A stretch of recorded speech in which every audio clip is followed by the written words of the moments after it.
What is up? Got a couple pairs of the 2019 black and infrared Jordan 6. The retro.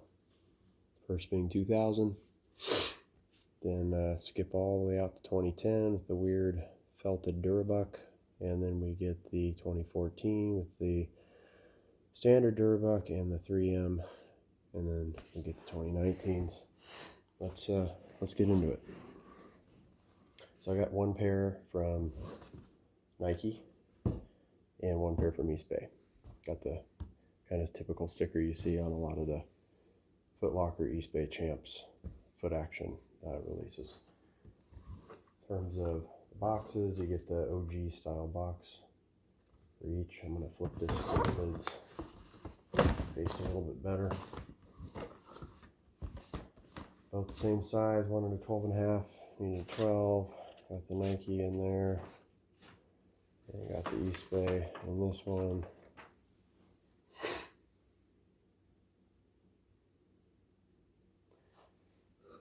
Getting into it, the Nike pair, I'm going to say I'm just flat out disappointed with. It is not what they should be. There are a lot of paint issues with the midsole. I don't know how hard it is to just simply follow a line, but that is not following a line. So, let me get my camera to focus here. You'll notice the black bleeds way down into where the infrared should be, and there's a lot of white parts showing through. Airbag is relatively fine in terms of the way it's painted.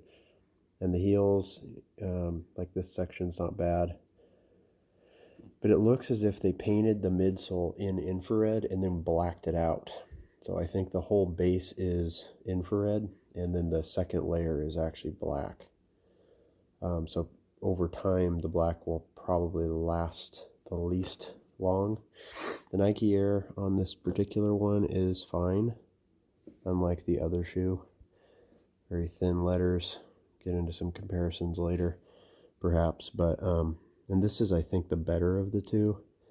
This is another spot where you'll see white shining through here where it should be painted infrared all the way down. Overall, the big mistake is just the wave on the front. The toe is pretty clean. I don't really see any glue stains with these. It is just a synthetic Durabuck upper. And, you know, the Nike lace lock and all that. Probably kind of see the 3M shining through just with the light it's picking up from the room. The other one, just to give a left to right comparison. And again, this is the pair from Sneakers from Nike Direct. Much sloppier here. See that black coming down onto the infrared. If I get my finger out of the way. Should not be like that. Should be painted infrared all the way down across. There's white showing through on that corner. This wave is really messed up too. It's got a huge white gap right here between the sole and the paint starting, where it just doesn't show through. Got a clean toe, and this is the one where it might be kind of hard to pick up, but there is bubbling going on the back right here, and Durabuck is all bubbled. It's hard, you have to get it under bright light, but it's got literally like about 8 ripples going down into this part of the midsole, which is really frustrating just to see that. And I guess we covered that side. This one they didn't do as bad on the front either. And this side you got a piece of paint missing here. I will give it credit for otherwise having what I would consider a fairly straight Nike Air logo. I don't see anything crooked. I know some people are already complaining that they look crooked. They don't to me. The toe shape looks pretty even on both. Compare them. I don't think you'll see that there's much of a difference here in terms of the angle, the tongue, Just kind of the way they're laid. The uppers are fairly straight. If it wasn't for those ripples on the back of the right shoe, this one here, yeah, these ripples are pretty noticeable to me, but I would actually be fairly okay with the rest of the shoe. The upper is actually pretty straight.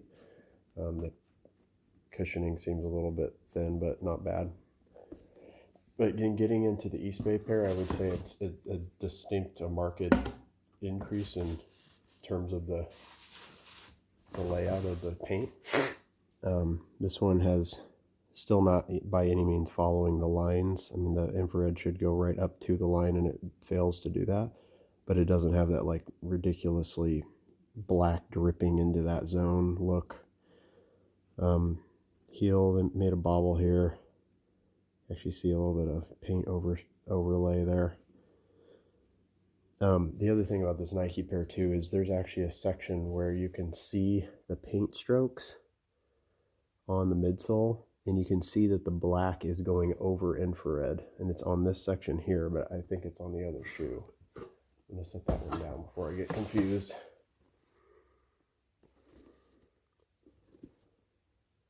Probably just the lighting, but yeah, there's a spot where you could literally see brush strokes, and you can see that it's got the infrared coming up underneath. Just kind of crazy. Anyway, getting back to the Eastbay pair, there's a bobble there.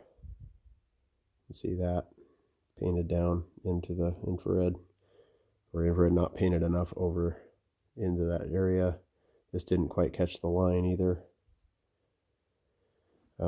Nike is very straight on these, no ripples. I'd say the upper is even cleaner than the upper on the Nike sneakers app release. Missed some spots there. I don't know. I mean, I get that they want to make that white so that this looks as clear as possible, but like at least paint down into the edge. I don't shouldn't have to be repainting a shoe that ran me $200, you know. And I do want to say this is my all-time favorite sneaker, the black infrared Air Jordan 6. I've loved it since Mike won his first championship in '91. I've been paying attention to things on his shoes since the Jordan 5, I would say. And this one you can also see it just doesn't quite match up to the line. I would say, I mean, the Nike Air aside, because that Nike is nothing like an original stitching. It should look exactly the same as a pair of 5s. I mean, the spacing, the physical size of it may be ever so slightly different by amount of millimeters here or there, but the Nike should look just like a pair of 5s, not super spaced out in between. And I knew that going in, that we weren't going to get that. The embroidery itself is actually even nicer on these. I find the Nike pair to have some little flip outs and things that need to be cut, like right here. That's sticking out and catching my finger. You can see that big thing sticking out of the end. So they're not trimmed real well in terms of the cutoff. Again, $200 shoe, you know. I don't feel like I should be having to make corrections to a $200 shoe out of the box. It's never had a foot in it. Shipping straight from whatever factory, probably China. I think that's where they make almost everything now. They used to use Vietnam, and yep, it's Chinese. Vietnam and Taiwan, you know, Feng Tay and all these different factories, and those days are kind of over. In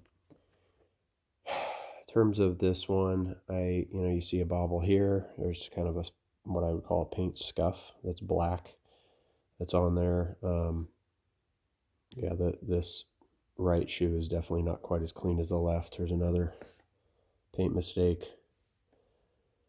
I mean, it's one thing if you found like one bad brush stroke, or one spot out of all the sides of both shoes where it just wasn't quite lining up. But this is pretty atrocious to be able to pull out a pair of shoes, like there's infrared just straight up missing. That's white midsole sticking through, and the paint is sloppily done here.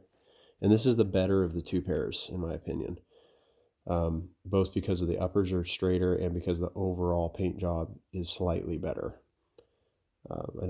You see a little bit not following the lines here, but not too bad. This section is particularly kind of poor. The black goes way down into that little cut in. I mean, all they got to do is follow the midsole lines. These are hard imprinted